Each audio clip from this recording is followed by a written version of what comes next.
নমস্কার বন্ধুরা। উম, আমি কিছুদিন যাবৎ ফলো করছিলাম জাহেদ টক্স, টেক্স না টক্স জানি না। তো উনি বাংলাদেশের একজন ব্লগার। তো রিসেন্টলি যেটা আইএমডির যেটা পূর্বাভাস ছিল সেটা হচ্ছে যে ত্রিপুরা, মেঘালয় এই সমস্ত এলাকায় এন্টায়ার নর্থ ইস্ট প্রবল বন্যা মানে বৃষ্টিপাতের সম্ভাবনা আছে।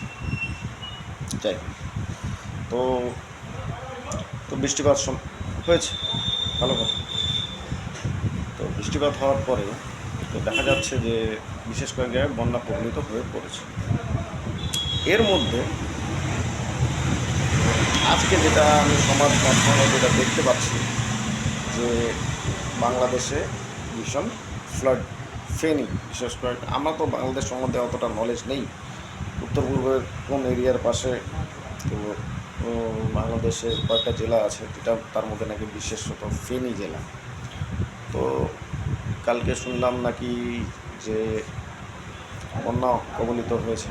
তো এবার বিশেষ কয়েকটা সোশ্যাল মিডিয়া বা সমাজ মাধ্যমে বাংলাদেশের ইউটিউবের পক্ষ থেকে বিশেষ করে জাহেদ টেক্স আরও কয়েকজন আছে যারা নাকি প্রচারিত করছে যে নাকি ভারতের ড্যামে নাকি জল ছাড়ার জন্য তো কয়েকটি জেলায় বন্যা কবলিত হয়ে পড়েছে। বেশ ভালো কথা। তো ভাই, আগুন লেগেছে আমার ঘরে, তো আমি অন্যকে দোষ দিয়ে লাভ আছে? লাভ তো নেই। আগুন নিভানোতে হবে তোমাকে। তো তোমরা তো আগুন নিভাতে পারবে না, কারণ তোমাদের ওই পরিকাঠামোই নেই।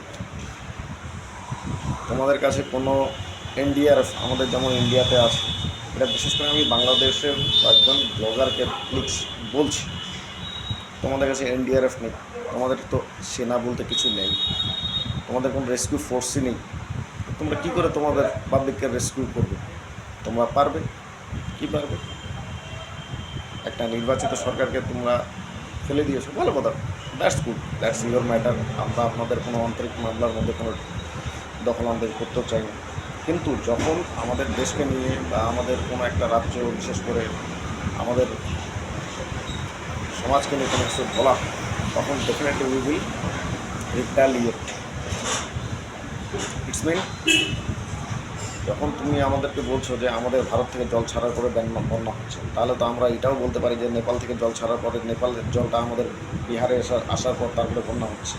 বিশেষ করে কোশি নদী, তারপরে হচ্ছে ঘরগড়া, তারপরে মেচি নদী। আমরা তো কোনো নেপালকে ইয়ে করি, কারণ ওটা উঁচু এলাকা আছে, ওইখান থেকে জল আসবে, বৃষ্টিপাত হলে জল আসবেই, সে বন্যা হতেই পারে। It is the natural phenomena, natural disaster, it can be happen. But আমরা উঁচুতে আছি, তোমরা আসো নিচে, সুতরাং আমাদের জল যাবে কোথায়? সে তোমাদের দেশেই যাবে। তো তোমরা জনতাকে খালি বিভ্রান্ত করো। আমি যেটা বলতে চাচ্ছি যে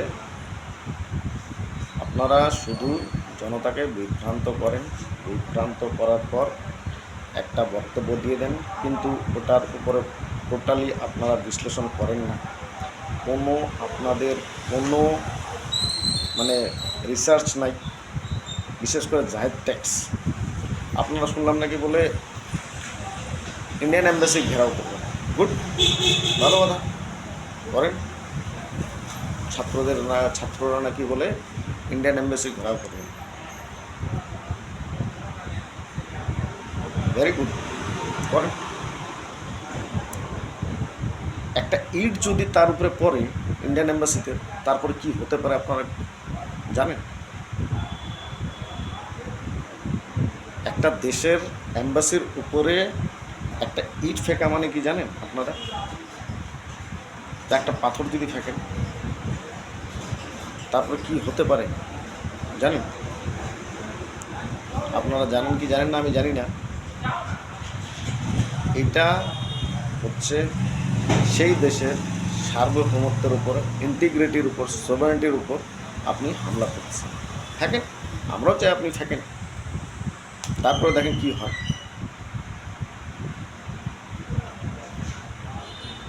তো জাহেদ ভাই একটাই বলবো, আপনি শুধু হাত দুলায় এদিক ওদিক করে বাংলাদেশের লোককে ছাত্র আন্দোলন করছেন, কোটা চাইছেন, কোটা পাইছেন, তারপরে কি করবেন এখন?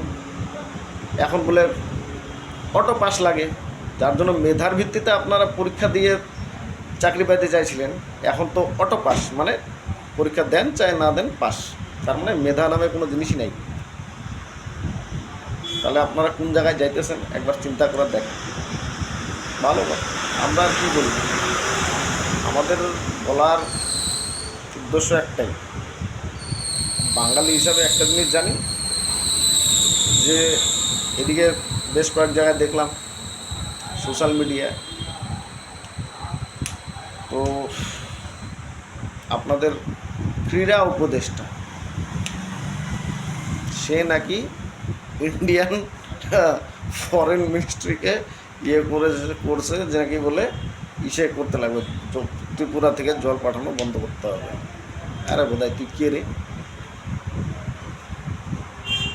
ইন্ডিয়ান জানিস?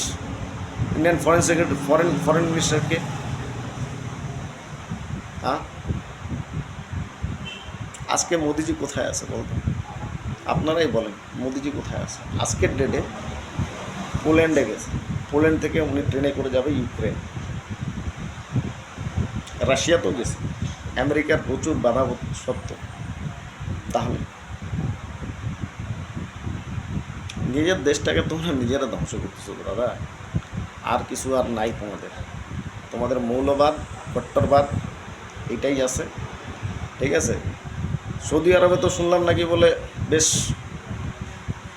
কয়েকজনকে এখন ধরপাকড় করছে, বিশেষ করে জেড্ডা, আরও কয়েক জায়গায় যারা আন্দোলন করছিল, ওরা তো ভাবছিল যে আমাদের ভাইদের যাতে কোটা আন্দোলন সমর্থন